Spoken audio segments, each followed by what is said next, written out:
Greetings, loved ones. Let's take a journey back to January 2023 when I published a chapbook of poetry and a short story, which is a very odd sentence for me to say because I haven't written poetry in 2 years.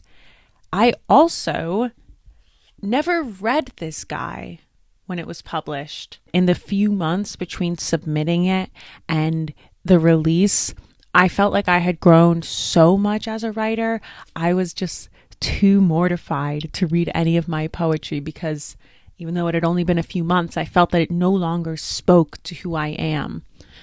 I have since grown a lot as a person, and I've come to understand that even if it's not as good as I think it can be, this poetry can still hold a lot of value for me and is still worth reading and reflecting on. So that is what we are going to do today. A blind reading of poetry that I published 2 years ago and have not read since I submitted the manuscript. Grab some popcorn, glass of wine, whatever's going to make you feel cozy, and sit back and enjoy.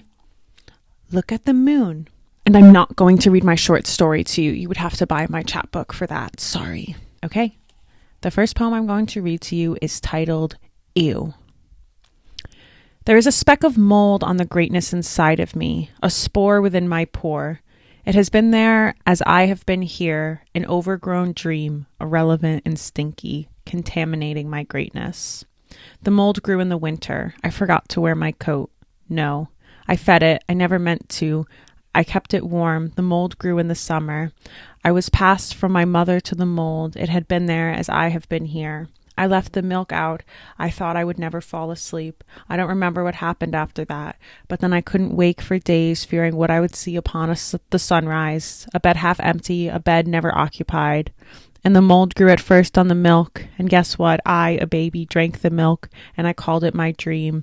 But my dream did not change when I did. It grew older, larger.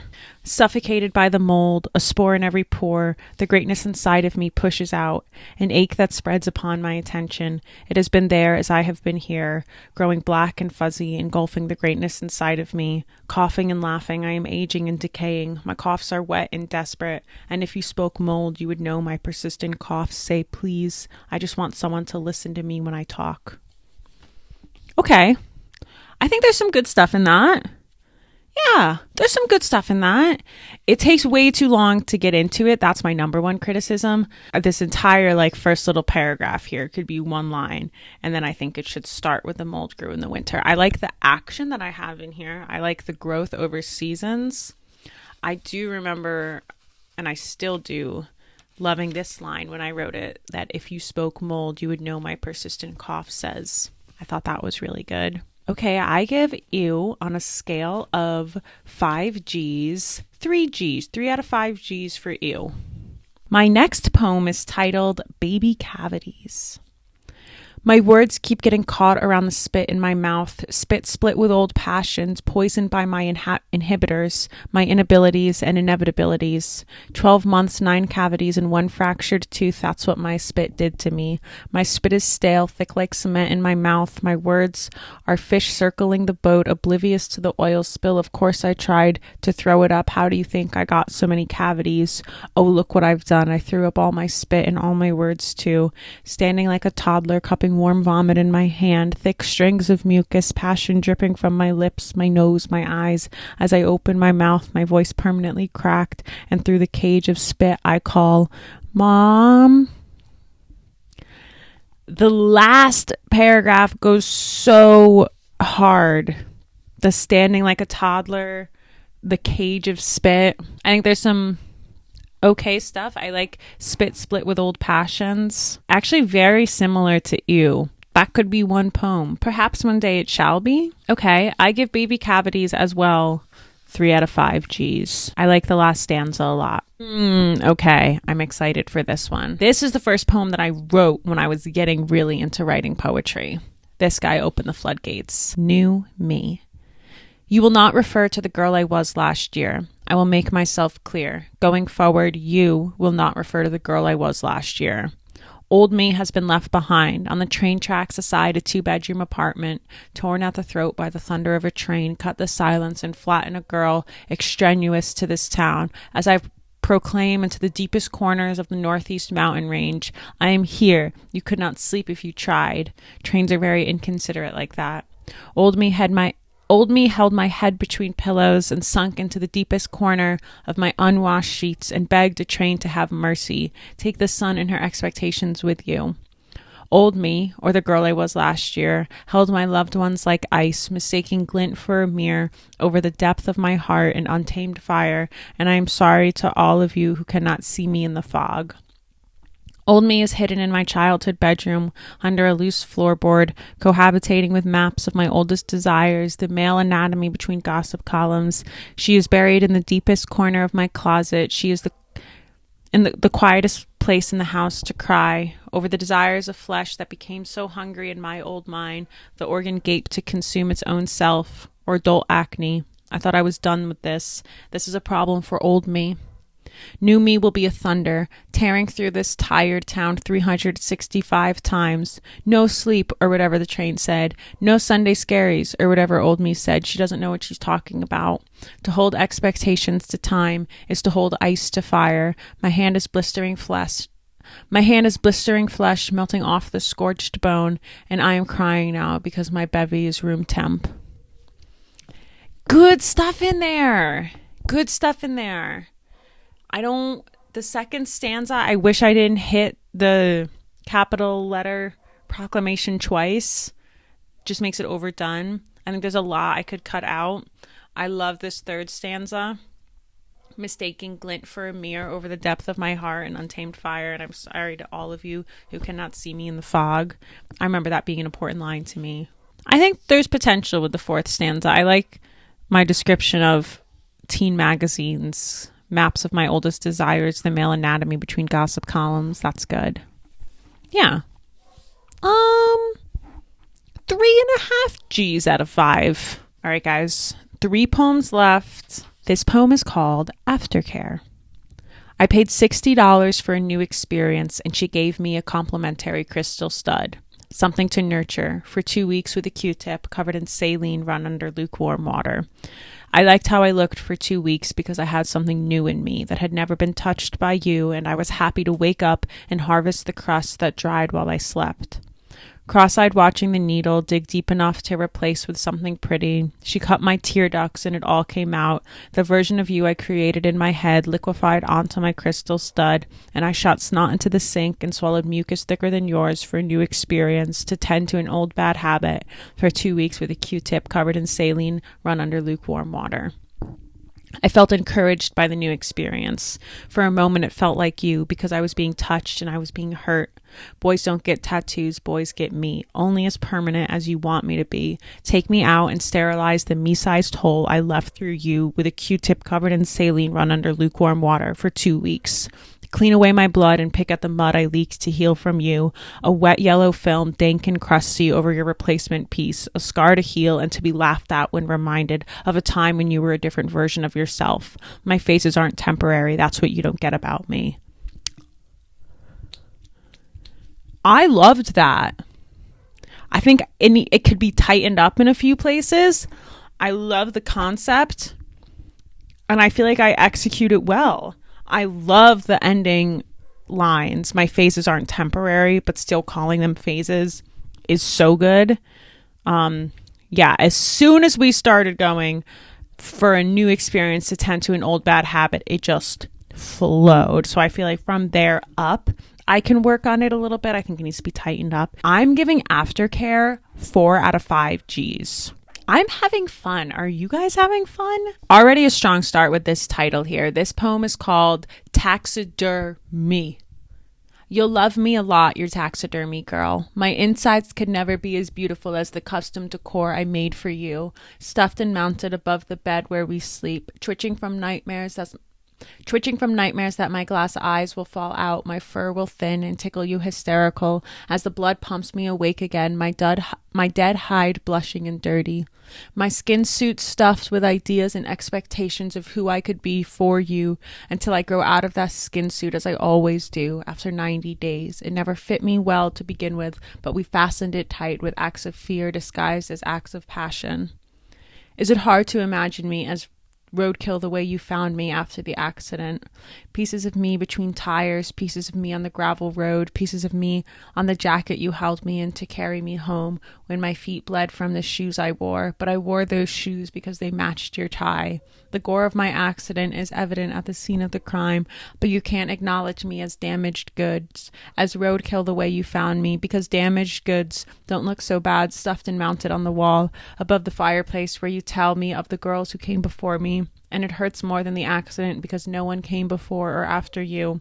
I am only pretty in your eyes the way your eyes are only pretty in your sockets.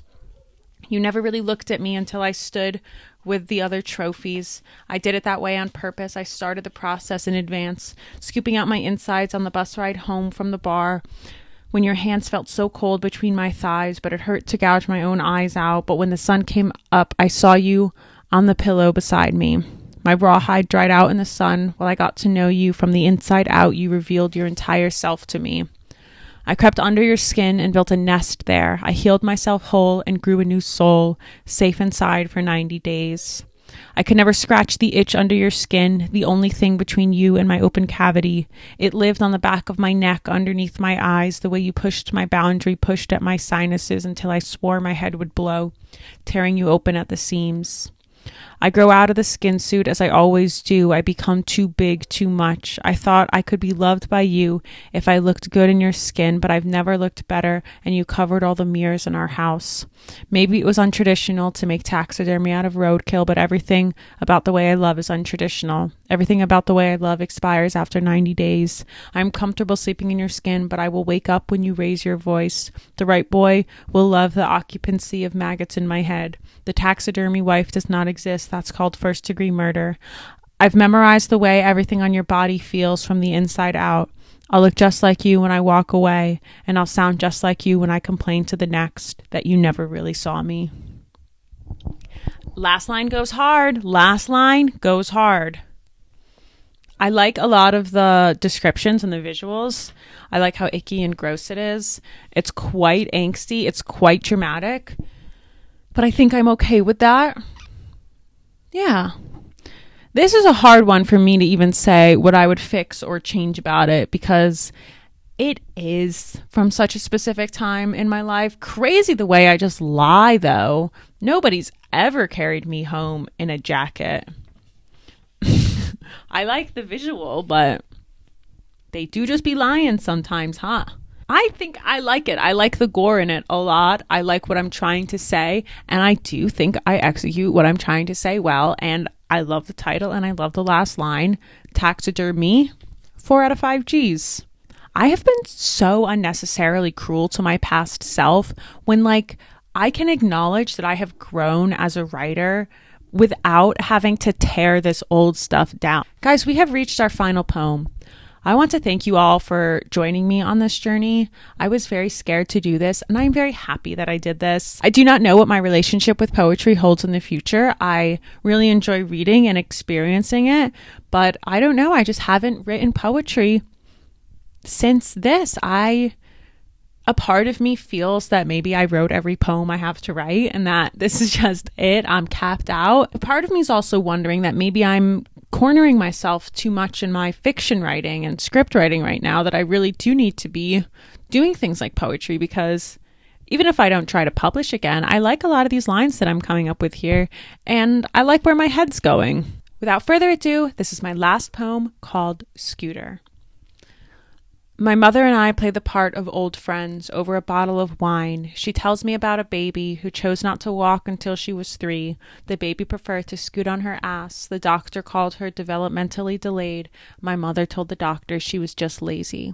Lazy in infancy. A self-fulfilling prophecy of hers, now our first shared reality. I scooted on my ass until I was 3. Where do babies come from? Babies come from antidotes shared over a bottle of wine. Whose baby are we talking about? Scooter has scabs on her ankles. She gnaws at her cuticles and she contemplates mobility from the floor. A rodent first, a baby second. It was all done for her, brought to her, gnawing at my cuticles while my mom keeps talking to me like I am the thing that's the subject of the story, but we are talking about a baby and you just poured me a glass of wine. I listen and think, that's how I feel now. That's who I am now. My mother said I never even tried to stand, to feel the way my legs would wobble if I let them. I bet I would alone because that's who I am now. The way she shares these memories are unfair. I don't get to say my side, but I bet I would alone. I bet I stood alone. I walked when I was ready.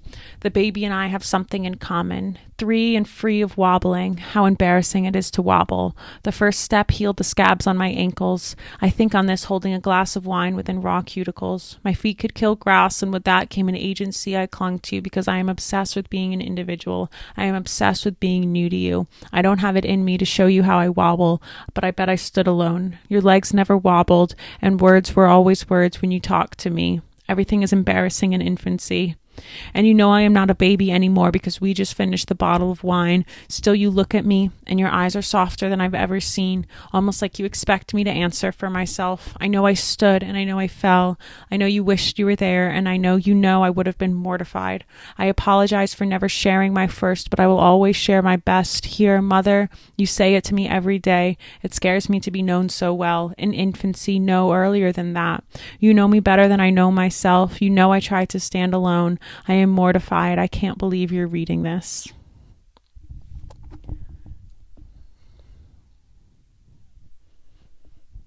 That's a good poem. I like the bottle of wine throughout. Everything is embarrassing in infancy. My rhymes are inconsistent. I think I would change the rhymes. But overall, I think this is a really, really great poem. And I think I communicate exactly what I'm trying to communicate. And maybe one day I will be brave enough to share this with my mother. Thank you so much for watching this video. This is not what I normally do. I normally do research, critical analysis on books and pop culture. If that's something you're interested in, please check out my video essays. I had so much fun doing this. I may do more stuff like this in the future. Please give me a like. Please subscribe. It truly means so, so much to me. I hope you all have an amazing day. Give me some poetry recommendations down below, please. I am seeking new, cool poets. Yeah. I love you. Get home safe.